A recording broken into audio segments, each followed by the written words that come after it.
An 80-year-old grandmother was asking a young man for a marriage match, but the young man insisted she buy an auspicious jade worth 8 million yuan. Rose immediately saw through the scam, chased him off, and shared her last half bun with the hungry old lady. Just then, Jack arrived to pick up his grandmother, only to get hit on the head by Rose, who thought he was another scammer.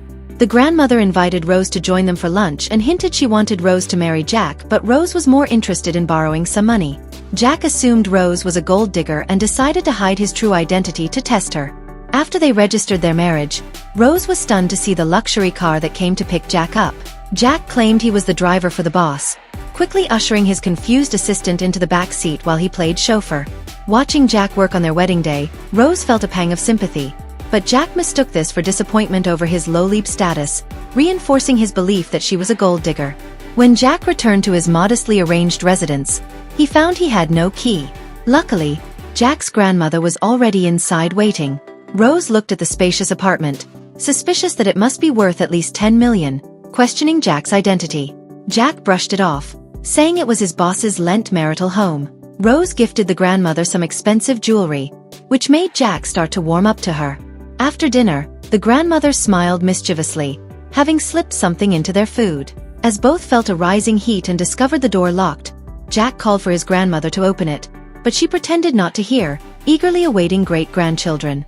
As Rose, now drugged, began caressing Jack's chest, he couldn't help but kiss her back, and she wrapped her legs around his waist. They made their way passionately from the door to the bed, spending a heated night together. The next morning, Rose teased Jack about his age but complimented his physique, curiously touching his chest. Jack woke up and asked what she was doing. Embarrassed, Rose turned away, saying she was just checking his body. Jack rolled her beneath him, asking for her verdict. Rose, pretending to be indifferent, said he was passable. Jack, brimming with confidence, laughed and said she didn't inspect carefully enough. Rose covered her eyes, but Jack, already dressed, teased her as a female rascal. Later, Rose handed the 6,000 yuan Jack had given her to her teacher for tuition, but the teacher began making advances. Rose fought back, and Jack arrived just in time. The principal immediately fired the teacher.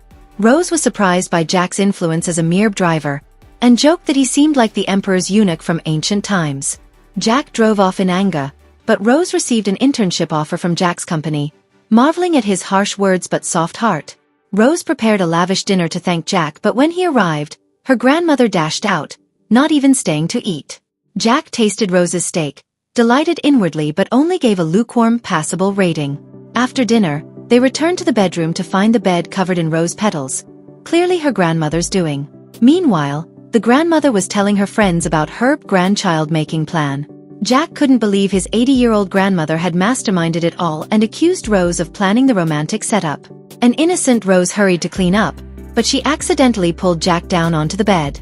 Jack kissed her, but she pushed him away, complaining about his glasses poking her.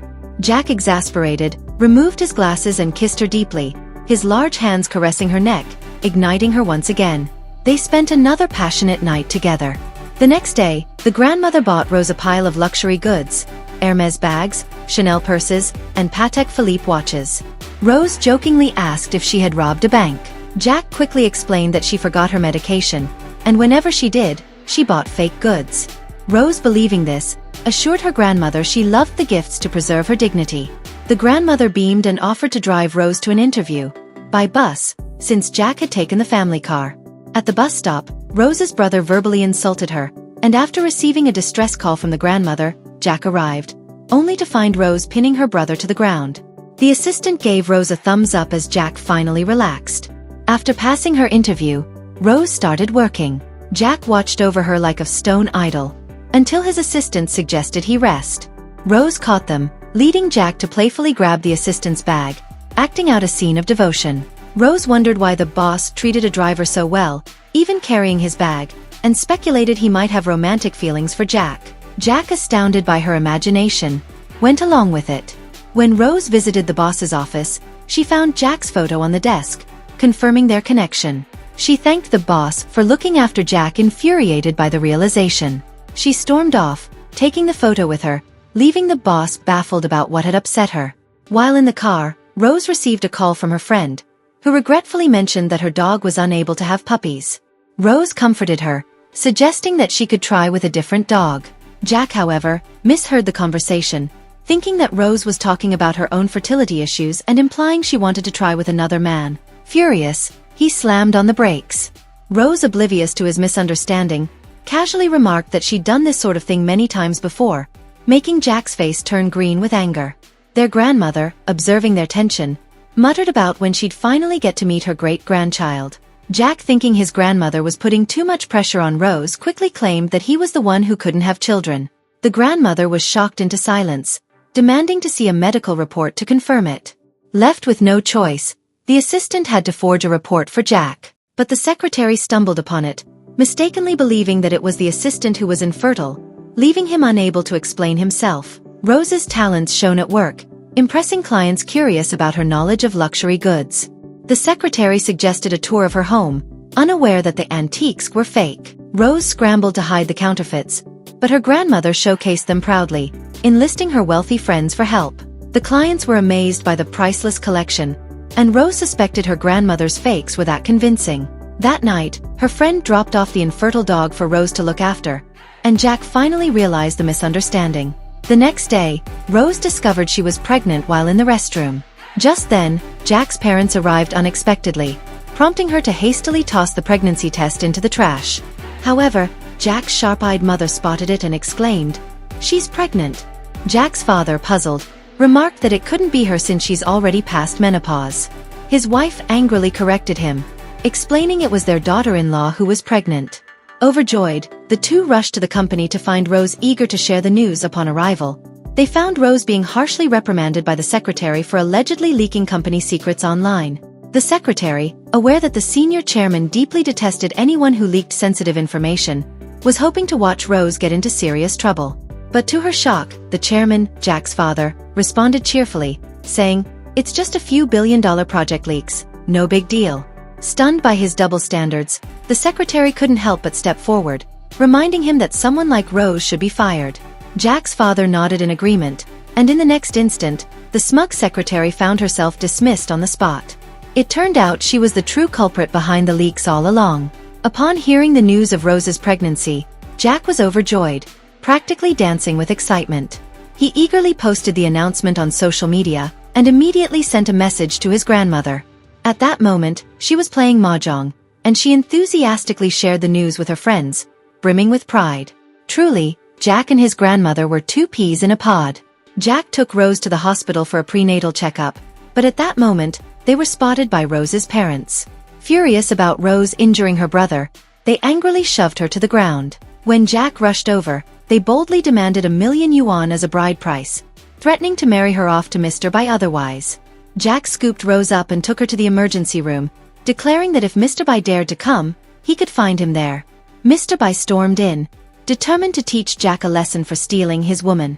Jack's assistant arrived just in time, warning Mr. Bai that he'd be wise not to mess with Jack. However, Rose's parents insisted that Jack was just an ordinary driver, which only boosted Mr. Bai's confidence.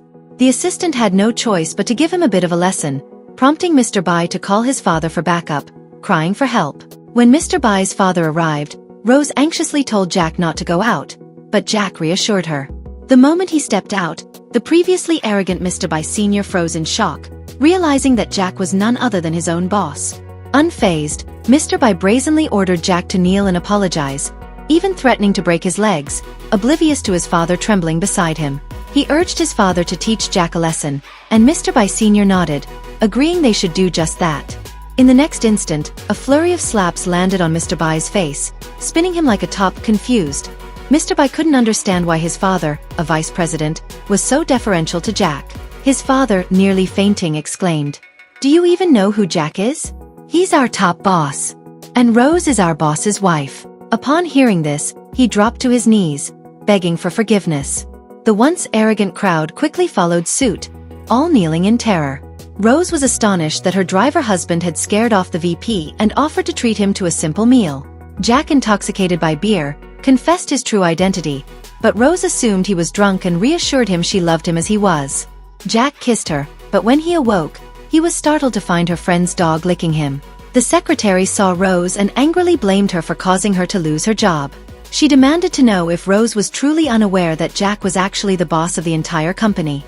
Realizing that their cover was about to be blown, right there in the street, he pulled down his pants, leaving the secretary stunned and screaming in shock at the unexpected sight. Standing there in his underwear, the loyal assistant turned to Rose and said with utmost sincerity, "Madam, it's an honor to serve you." The former chairman, the current boss, the boss's wife, and the boss's grandmother all sat in a row, nervously awaiting Rose's judgment. Rose's expression was grim, clearly upset about them hiding Jack's true identity from her. But in the next moment, she threw her arms around Jack, exclaiming that she was the luckiest woman in the world. Seeing Rose's joy, everyone finally breathed a sigh of relief. The two went on to hold a grand wedding, where Jack placed a deep, heartfelt kiss on Rose's lips.